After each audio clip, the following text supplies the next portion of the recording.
오늘도 귀한 주일 나오신 복된 종들에게 우리 그리스도의 넘치는 은혜와 평강이 함께 하시길 주의 이름으로 축원합니다. 우리 주일마다 요한복음에 수록되어 있는 예수님의 7가지 자기선언 하나하나 우리가 묵상해 보고 있는데요. 우리 첫째 시간에는 나는 생명의 떡이다 라는 그런 예수님의 자기선언을 묵상했습니다. 떡을 추구하는 세상에서 영생을 주시는 이 참떡이신 생명의 떡이신 예수님.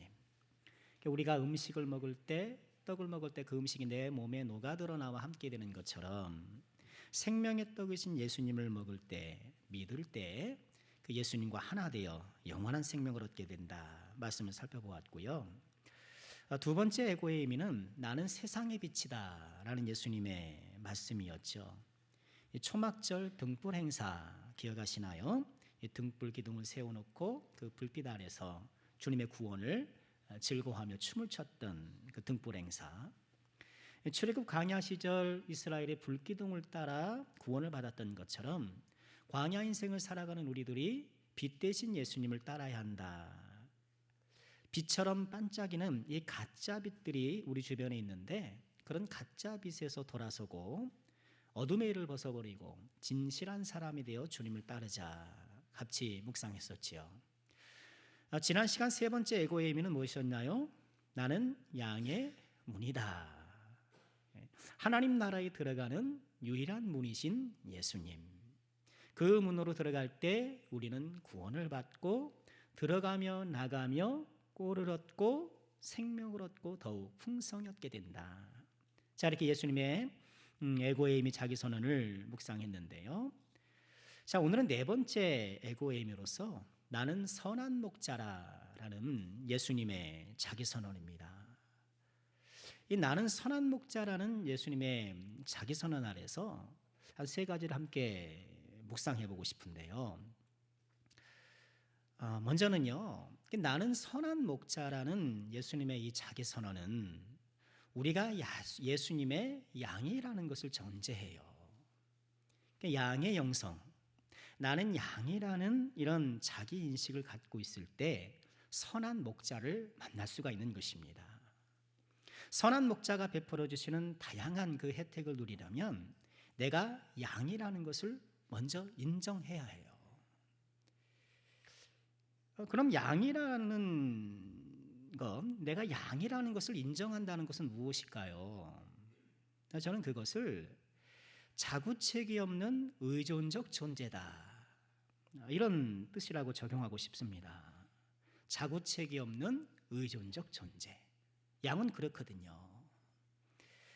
동물들은 저마다 천적의 위협에 맞서는 나름의 자구책이 있어요. 빠른 발을 가져서 잽싸게 도망을 가든가, 아니면 감각이 예민해서 적이 나타날 때에 얼른 알아차리고 빨리 도망을 하든가, 또는 날카로운 뿔이나 이빨이 있어서 천적이 공격할 때 천적을 당해내겠습니까만 결과적으로는 죽는다 하더라도 어떻게 한번 들이는 받아보고 물어뜯어보고 이게 한 번쯤 저항하고 맞부딪힐 그런 나름의 자구책이 다 있는 거예요. 그런데 이 양은 자구책이 없어요. 발은 느리고 감각도 무디고 날카로운 뿔이 있는 것도 아니고 이빨은 그저 풀을 씹어먹는 넓적한 이빨이라 날카롭지도 않고, 그 양은 자구책이 없어서 맹수에게 걸어다니는 도시락이에요. 가서 먹으면 되는 거예요. 가서 잡아먹으면 되는 거예요. 힘도 안 들어요. 양은 오직 목자가 자구책이고 목자 없이는 생존할 수 없는 존재, 목자 의존적 존재, 이게 양이에요. 우리는 선한 목자이신 예수님의 인도를 받으려면 내가 이런 양 같은 존재다라는 사실을 깨닫고 인정해야 돼요. 지난 주일에도 그렇고 이번 주일에도 설교에 양이 자꾸 등장하잖아요. 목자와 양의 어떤 이런 관계를 통해서 주님이 말씀을 전하시는데, 양이 등장하니까 지난 월요일에 저는 월요일이시잖아요. 양떼 목장을 한번 찾아가 보자 생각이 들어가지고 검색을 했더니 화순 어디에 양떼 목장이 있더라고요. 그래서 길을 잡고 출발을 했습니다. 조금 가다가 그래도 오늘 영업을 하나 안 하나, 겨울이니까 전화를 했어요. 월요일에는 휴인데요. 아니, 출발하기 전에 알아봤으면 되는데 이것도 출발하고 알아봐서 또 그냥 어쩔 수 없이 차를 돌려왔습니다. 우리는 양을 기르는 사회가 아니잖아요. 뭐 소 키우고 돼지 키우고 닭 키우고 이러니까 양의 비유가 성경에 수없이 등장하지만 양을 실제로 보는 경우는 많지 않잖아요. 제가 최근에 양을 본 것은 대략 한 10년도 넘었는 것 같아요. 먼저 섬기던 오금제일교회에서 구역장 야외 예배를 대관령 양떼 목장으로 한번 갔던 적이 있었어요. 사진에 한번 보시면 저 양을 만났는데 제가 성경을 공부하면서 알던 양하고는 좀 많이 다르더라고요. 우리 지난주에 본 것처럼 양은 타인의 음성이 들리면 알지 못하니까 따르지 않고 도리어 도망한다 그랬잖아요. 아니, 도망은커녕 풀을 주니까 얼마나 반가워서 먹는지 저 양의 눈이 잘 보이시는지 모르겠는데 마치 웃는 것 같아요. 아니, 타인에게 도망은 가기커녕 뭐 서슴없이 다가와서 이렇게 풀을 얻어 먹고 그냥 막 핥고 뭐 얼마나 이렇게 애교가 많은지 몰라요. 아마도 이제 관광지에서 사람들을 하도 만나다 보니까 본래의 어떤 본성이 많이 희석된 것이 아닌가 이런 생각이 드는데요. 그러나 그럼에도 불구하고 여전히 살아있는 본성이 있다고 한다면 의존적 본성이 아닌가 싶어요. 저렇게 사람에게 친밀하게 다가가고 사람에게 친화적이라는 것은 또 그만큼 사람을 의존한다라는 뜻도 되기 때문에 그렇습니다. 여전히 양은 의존적 존재, 뭔가 좀 의지하고 의존해야 살아갈 수 있는 그런 존재라는 거예요. 양은 자구책이 없어요. 그런데 사람들은 이 사실을 모르거나 부정해요.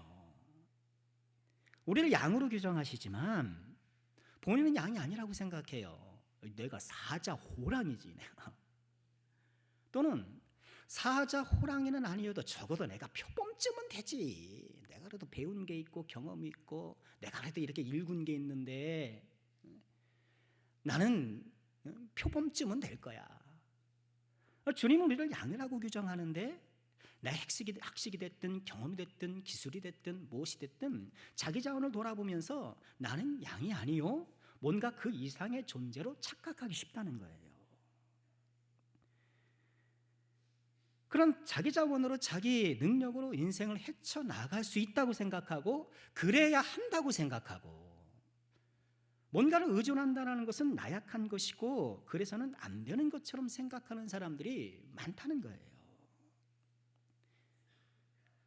이런 분들은 소위 말해서 현타를 못 느껴서 그래요. 여러분 현타라는 말 아십니까? 우리 어르신들 요새 하도 희한한 말들이 많이 생겨서 현타 현실 자각 타임의 줄임말이라 그래요. 현실을 자각하는 시간 현타.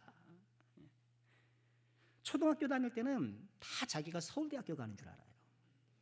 그죠? 다 서울대학교 갈 줄 알아요.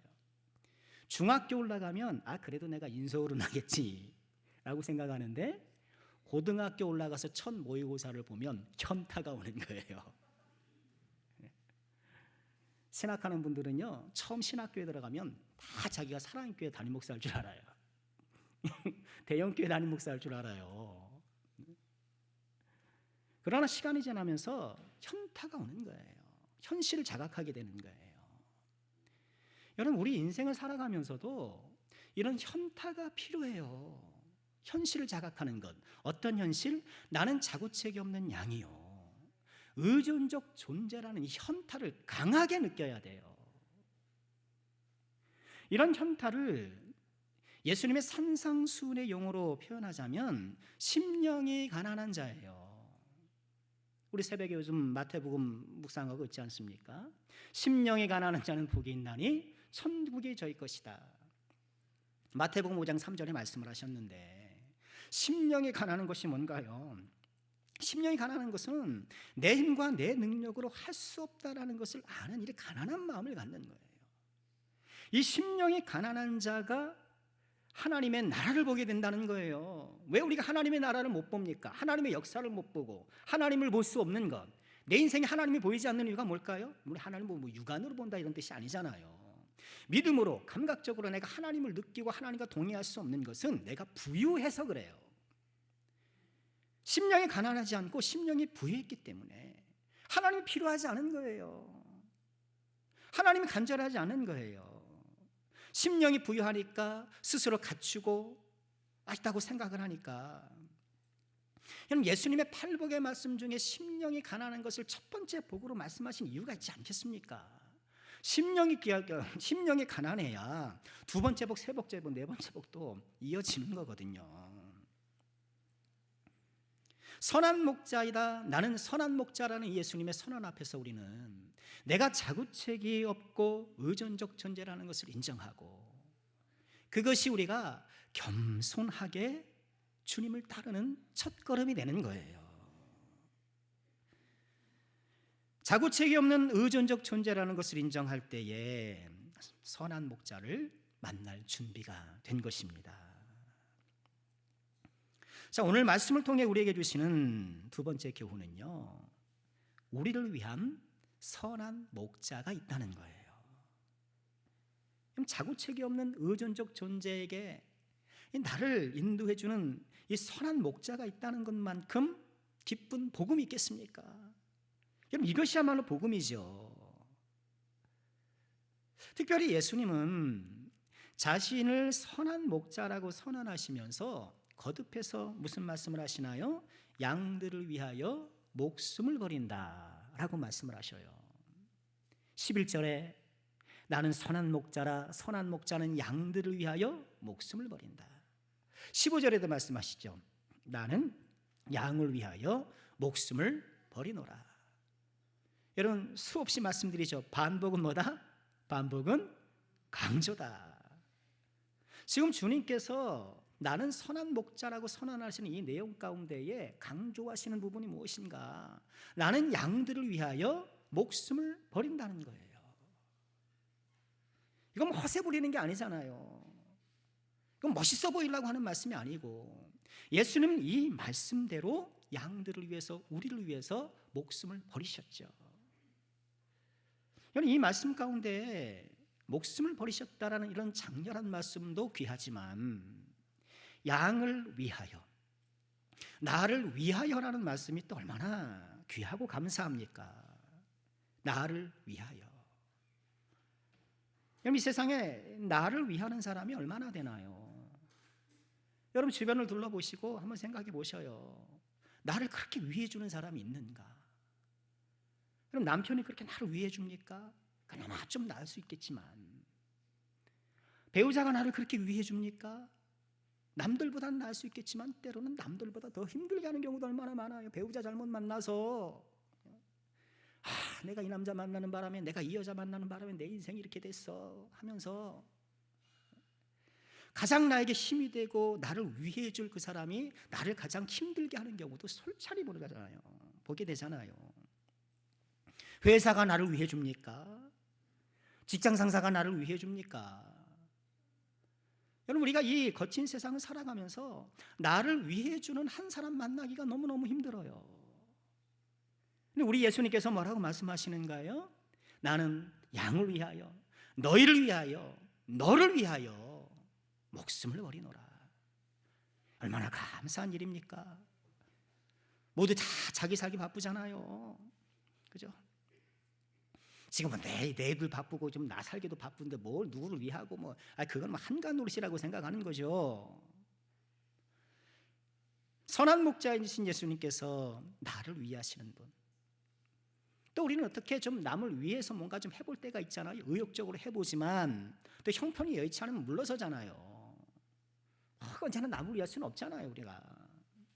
그러나 우리 주님께서는 어떤 형편에서 물러나시는 것이 아니라 나를 위하시되 우리를 위하시되 목숨을 버리면서까지 위하시는 분. 우리는 이 말씀을 정말 가슴에 각 새겨야 되겠고요. 우리 어려서부터 들어왔던 이 문장이지 않습니까? 예수님께서 나를 위해 십자가에 달려 돌아가셨다. 여러분, 이 문장이 나에게 좀 어떻게 다가오고 있는가? 여러분, 이것이 나의 영적 상태를 보여주는 그런 바로미터가 될 수 있어요. 예수님께서 나를 위해 십자가에 돌아가셨다는 이 사실이, 이 문장이 나의 가슴을 치고 나에게 감동이 되고 나에게 감격이 되고, 여러분, 이것이 그저 종교적인 수사가 아니요, 이것이 교리적인 수사가 아니라 내 가슴에서 생생하게 느껴지는, 경험하는 말씀으로 나에게 다가올 때에 여러분이 비로소 우리가 참 그리스도인이 되는 것 아니겠습니까? 여러분, 다시 한번 오늘 또 말씀을 들으시고 이번 한 주간을 살아가시면서 주님께서 나를 위해서 돌아가셨다는 것, 세상에 자기 살기 바쁘고 자기 학교하기 바쁜 이 시대에 나를 위해서 목숨까지 버리셨다는 그 사실을 다시 한번 묵상하고 그 사실에 감사하며 다시 한번 주님의 그 은혜에 따라 살아가기를 힘쓰는 우리 모두가 되기를 주의 이름으로 축원합니다. 우리 선한 목자이신 예수님은 삭군과 다르죠. 삭군은 어떻다고 오늘 말씀하십니까? 이 삭군은 양떼를 관리하기 위해서 임시로 고용한 사람인데, 목자는 양을 위하지만 삭군은 자기를 위한다는 거예요. 12절의 말씀 보니까 양을 버리고 달아난다는 거, 이리가 출몰하면 양을 버리고 달아난다는 거예요. 삭군은 그 행색도 그렇고 하는 일도 그렇고 목자랑 별반 다를 것이 없어 보여요. 그러나 결정적인 순간 삭군은 양을 버리고 달아난다는 거예요. 예수님의 이 말씀에서 삭군에 비유한 자들은 당대 종교 지도자들이었죠. 대제사장이나 또 율법학자들, 서기관들. 여러분, 서기관들이 율법학자예요. 서기관 뭐 기록하는 사람, 물론 기록도 하지만 율법학자인데, 또 바리새인들, 이런 사람들이 이 백성들을 하나님께 선히 인도할 그런 책무를 받았지만, 인도한다라는 그 위치에서 어떻게 했어요? 판단하고 정죄하고 관리하고 통제하고, 무엇보다 그들의 최대 관심사는 종교적 권력, 그 기독교를 유지하는 것. 왜 그런가? 우리가 신구약 중간사 때도 우리 오후 예배 때 한번 살펴보았습니다만, 이 말라기 이후 예수님이 오실 때까지 이 한 400년 기간 동안 이 유대 백성이 엄청 고생을 하거든요. 이방 민족의 침략을 위해서 나라도 못 세우고 뭐 거의 소멸이기까지 가는 그런 위기에 처해져 있는데, 그런 위기 속에서 대제사장들의 이 직이 내간매직되기도 하고 세속 정권에 막 좌우되기도 하는 거예요. 이렇게 그 위치가 막 흔들리니까 예수님 때에도 대제사장이 2명이에요. 원래 대제사장은 1명이어야 되거든요. 그리고 종신직이어야 해요. 그런데 대제사장이 2명이었어요. 왜냐? 로마 정부가 여기에 간섭해서 입김에 따라 왔다 갔다 하는 거예요. 세속 권력에서 왔다 갔다 하니까, 그런 자리 보존을 위해서 기득권을 유지하는 것에 관심을 갖고, 백성을 인도하기보다는 백성을 관리, 감독, 판단, 정죄, 통제하는 데 급급했던 거예요. 예수님께서는 이들의 나약함과 이들의 잘못된 행실을 이렇게 지적하시고 계시는 것이죠.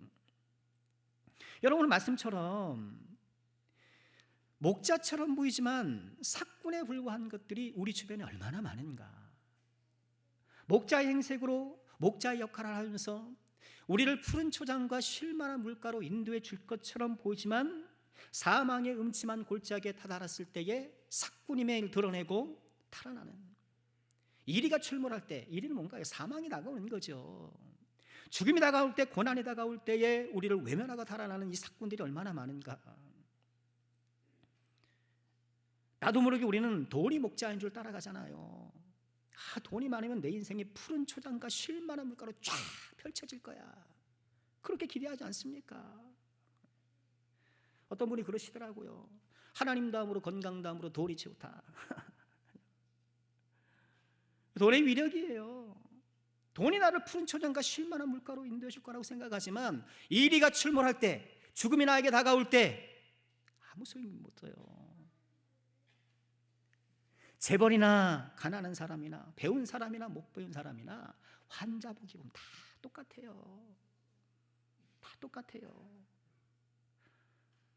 각박한 세상 내가 취미생활 해가지고 내가 비슷한 사람들 만나서 인생 즐기는 것이, 엔조이하는 것이 내 인생을 푸른 초장과 쉴만한 물가로 만드는 것이 취미생활 쫓아다니는 거예요. 그러나 그 역시 이 앞에서는 삭군이 되고 말아요. 내 기술과 내 능력과 이런 것들로 내 인생의 안식처를, 내 인생의 푸른 초장과 쉴만한 물가로 가꾸려고 하지만 그 또한 우리를 이리의 공격, 죽음의 공격으로부터는 지켜주지 못한다라는 것. 여러분, 우리 예수님만, 우리 선한 목자이신 예수님만이 이리에 맞서, 이 죽음에 맞서 싸우시고 이 죽음을 정복하시고 우리를 지켜내시고 우리에게 영생을 주시는 분이라는 걸 우리가 꼭 기억하고, 이 죽음을 이신 예수님만이 나의 유일한 선한 목자임을 꼭 기억하고, 그 음성을 듣고 그 예수님 따라가기를 더 힘쓰시는 우리 사랑하는 죄종들 되시길 주의 이름으로 축원합니다. 우리가 교회 문 밖을 나서면 우리처럼 우리의 목자 노릇하는 것, 우리를 푸른 초장과 쉴만한 물가로 인도해 줄 것처럼 이렇게 우리에게 다가오는 것들이 얼마나 많은가. 그러나 양들이 목자의 음성을 알아듣고 따라가는 것처럼 선한 목자이신 예수님을 힘껏 따라가는 우리 모두가 꼭 되어야 되겠습니다. 마지막으로 오늘 말씀을 통해 우리에게 주시는 세 번째 교훈은요, 선한 목자를 따라야 한다는 거예요. 방금 선한 목자를 따르자라고 말씀을 드렸는데, 자, 예수님께서 지난주에도 그렇고 이 목자와 양의 이 그림으로 예수님의 목자 되심, 우리의 양임을 이렇게 설명하시고 이 복음을 전해주시는데, 자, 그럼 선한 목자를 따르는 삶이란 무엇일까? 선한 목자를 따르는 삶을 말을 살짝 바꿔보면 선한 목자의 영성으로 살아가는 것, 그렇게 바꿀 수 있는데요. 자, 그러면 선한 목자의 영성이란 무엇일까요? 여러분, 다양하게 적용할 수 있겠지만 저는 선한 목자의 영성을 그 가운데 하나가 충성이라고 적용해보고 싶어요. 선한 목자의 영성 그 가운데 하나는 충성이더라는 거예요. 삭군은 어떻습니까? 삭군은 충성하지 않아요. 자기 양떼나 자기가 맡은 일에 충성하지 않아요. 적당히 해요. 삭군이 충성하는 것은 자기 자신이에요. 자기 자신에게만 충성해요. 반면 선한 목자는 양떼에 충성하죠. 선한 목자의 주 관심은 양의 안녕과 복지예요. 어떻게 하면 좋은 풀을 먹일까? 어떻게 하면 맑은 물을 먹일까? 무엇보다 양떼가 위험에 닥치면 목숨을 걸고 지켜내는 것이 선한 목자들이라는 거예요. 이런 선한 목자의 영성, 이 충성의 영성이 가장 요구되는 것은 목사가 아닌가 또 생각이 들어요. 그렇죠. 말씀을 준비하면서 다시 한번 선한 목자의 영성 없이 삭군이 되지 않도록, 선한 목자의 영성을 잃어버리는 순간 삭군으로 전락할 수 있다는 긴장감을 갖고 사역해야겠다는 그런 다짐을 다시 한번 해보았습니다. 그러나 목사뿐이겠습니까? 우리 교회 내에 장로님들도 그렇고 권사님들도 그렇고 또 우리 구역장, 강사, 교회학교 선생님들, 여러분, 이 예수님의 목양 사역에 근접해 있고 그것을 나누어 받은 모든 사람들이 오늘 말씀을 잘 기억해야 되겠죠. 그러나 이런 선한 목자의 영성이 비단 교회 사역에만 요구되는 것이 아님을 우리가 알아야 돼요. 선한 목자의 영성은 어느 목사나 아니면 직분자나 교회 교사나 이런 사람들, 이 충성이라는 선한 목자의 영성은 교회 생활에 필요한 것이 아니요, 그것에게만 적용되는 것이 아니고 우리 인생 전반에 꼭 필요한 영성이더라는 거예요. 왜냐하면 지금 우리가 살아가는 이 시대는 철저하게 그리고 매우 빠르게 삭군 사회로 전락하고 있기 때문에 그래요. 여러분, 우리 사회는 삭군 사회로 지금 빠르게 전락하고 있어요. 이미 그렇게 들어와 있어요. 한국경영자총협회라는 곳에서, 여러분 요즘 MZ세대 그러잖아요. 밀레니얼 세대가 Z세대를 합쳐서. 그러니까 MZ세대는 1980년대 이렇게 태어나신 분들, 그리고 지금의 20, 30대 젊은이들 그렇게 통칭하는데, 보통 MZ세대 그러면 2030을, 요즘에 2030을 이렇게 얘기하는 그런 표현이라고 해요. 이 MZ세대의 1000명을 대상으로 괜찮은 일자리가 뭐라고 생각하느냐, 이런 괜찮은 일자리에 대한 인식조사를 했대요.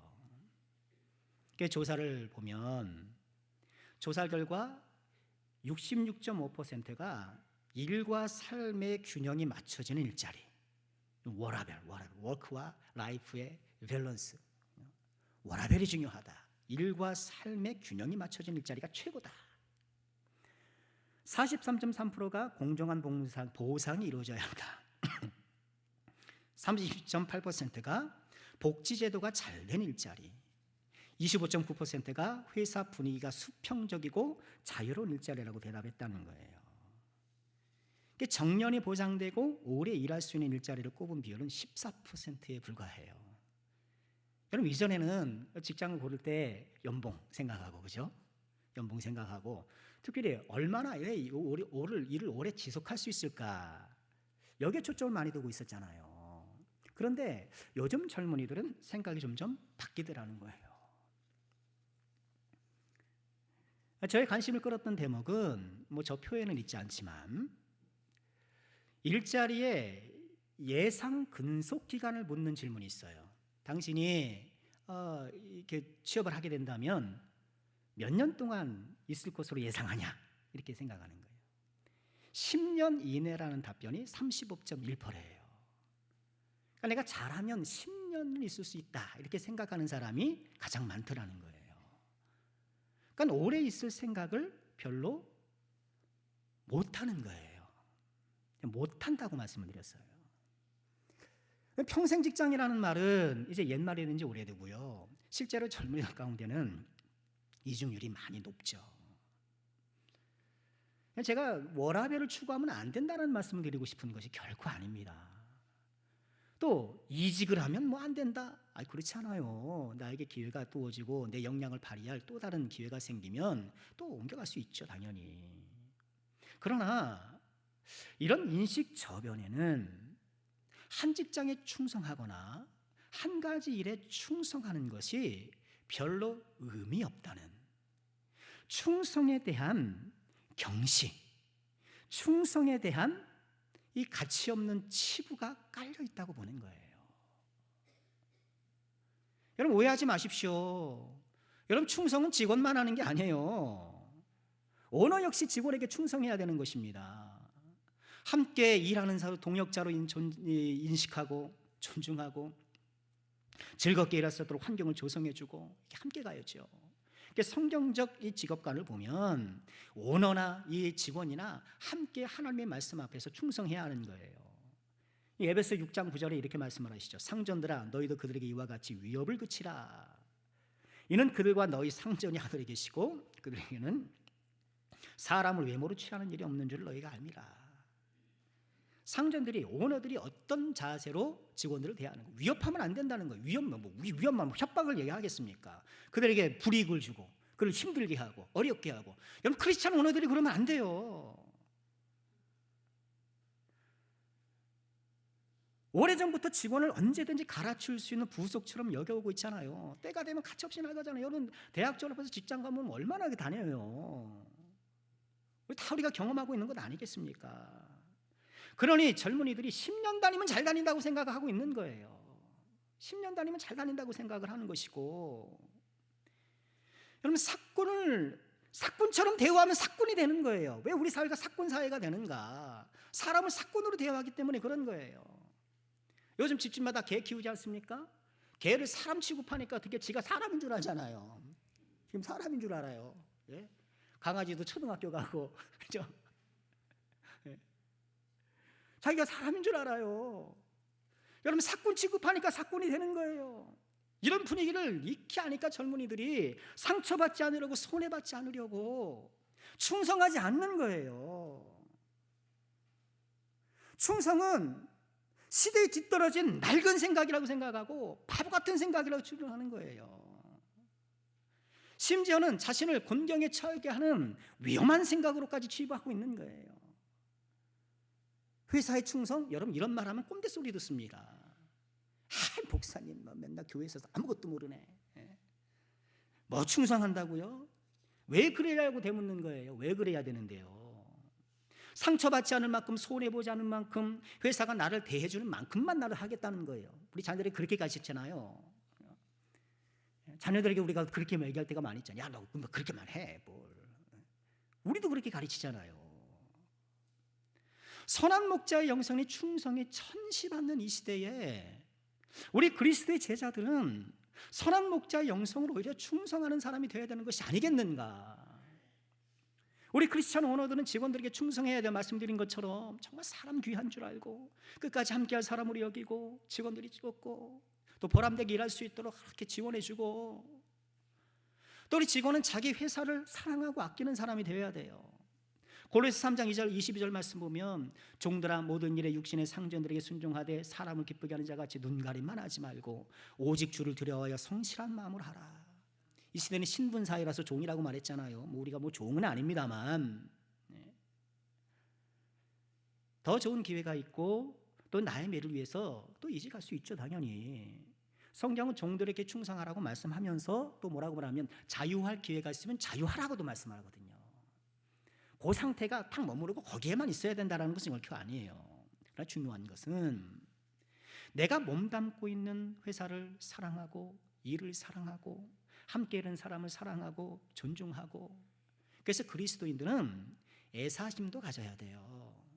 그리스도인들은 애향심도 가져야 되고 그리스도인들은 애국심도 가져야 돼요. 삐뚤어진 애국심 말고요. 그런 국수주의적인 민족주의적인 이런 잘못된 애국심 말고 건강한 애국심도 가져야 되는 거예요. 이런 충성의 가치를 귀히 여기고 선한 목자가 양떼에게 충성한 것처럼 우리에게 양떼로 주신 나의 일터, 양떼로 주신 나의 어떤 일, 나의 사람들 이런 나의 모든 삶의 영역에서 선한 목자처럼 충성하는 사람을 주님께서 귀히 여기는 것 아니겠습니까? 그런데 그렇게 살면 배신당할 거예요. 배신당할 거예요. 내가 이렇게 회사에 충성하고 내 인생에 충성했는데 근데 배신당할 거예요. 왜? 나 하나 그렇게 한다고 세상은 바뀌지 않기 때문에 그래요. 충성이 항상 보상으로 돌아오는 것이 아니기 때문에 그래요. 그러나 결국 배신당한다 해도 선한 목자의 영성으로 충성하는 사람을 하나님께서 높이 평가하시는 거예요. 주님이 보시잖아요. 주님이 계시잖아요. 선한 목자이신 예수님이 배신당하셨던 것처럼 선한 목자의 영성으로 살아가는 사람도 이 세상에서 배신당할 거예요. 그러나 선한 목자이신 예수님이 부활하여 영광을 얻으신 것처럼 선한 목자의 영성을 사랑하는 사람이 배신을 당하거나 오히려 고난을 당하거나 결국에는 하나님의 칭찬과 상급을 얻게 되는 걸 믿으시길 주의 이름으로 축원합니다. 여러분 이것을 바라보는 것이 믿음 아니겠습니까?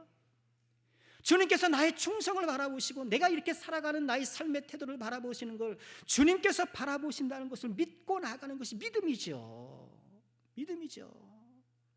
딜하고 준 만큼 하고 뭐 하고 세상 사람들이 그렇게 하는 것이지. 우리의 충성을 보고 마침내 칭찬하시고 우리의 충성에 대해서 상급 주실 그 하나님을 바라보고 혹여나 내가 배신당하더라도 이 선한 목자의 영성 가운데 하나인 충성을 굳게 붙잡고 나아가는 사람을 주님께서 귀히 여기시는가?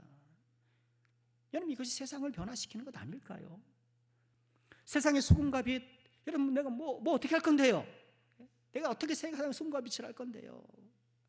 세상의 소금과 빛으로 살아가는 것 가운데 하나가 이것이 아니겠냐는 거예요.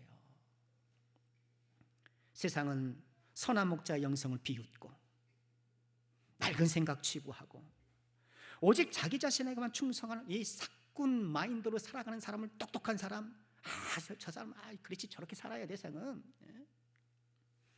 그러나 선한 목자의 영성이 충성을 갖고 우직하게 나의 삶을 살아가는 사람, 예수님이 자기 양떼에 충성하신 것처럼 주님께서 나에게 주신 이 양떼, 나의 삶, 나의 사람들, 나의 일, 이런 것들에 충성하는 사람, 특히 나의 교회에 충성하는 사람. 우리 남성교회에 충성함을 통해서 주님을 충성하시기를 주님으로 부탁드리겠습니다. 여러분, 남성교회가 뭐 화려한 교회는 아니잖아요. 이렇게 뭐 그냥 빛나는 어떤 뭔가 이렇게 뭐 특출난 뭐 주특기가 있고 막 그런 교회. 제가 좀 부족하니까 그런지 모르겠습니다만. 근데 아무 교회나 116년이 오는 게 아니에요. 하나님이 함께 하시니 그 긴 세월 십자가가 세워지고 그 긴 세월 예배하고 사명 감당이 온 거예요. 저는 우리 교회가 뭔가 사람들에게 확 뭔가 뭘 줄 수 있는 아주 그냥 매력적인 어떤 그런 것들, 모르겠습니다. 저희 목회 기술이 뭐 그 대단치 않아가지고 뭐 어떤 그런 것들을 제시하는지 모르겠습니다. 그러나 화려하고 획기적이고 뭐 사람들 깜짝 놀라게 할 거 없어도 진실하게 주님 예배하고 또 하나님 말씀 붙들어서 살고 나의 삶 가운데 선한 목자 영성으로 살아가고 화려하진 않지만 이 꾸준하고 성실한 주의 백성들로 살아가는 그런 교회가 되면 또 어떨까 생각하는데, 여러분이 남성교회에 충성하는 것 또한 우리에게 필요한 마음이 아니겠는가. 자, 말씀을 마치고자 합니다.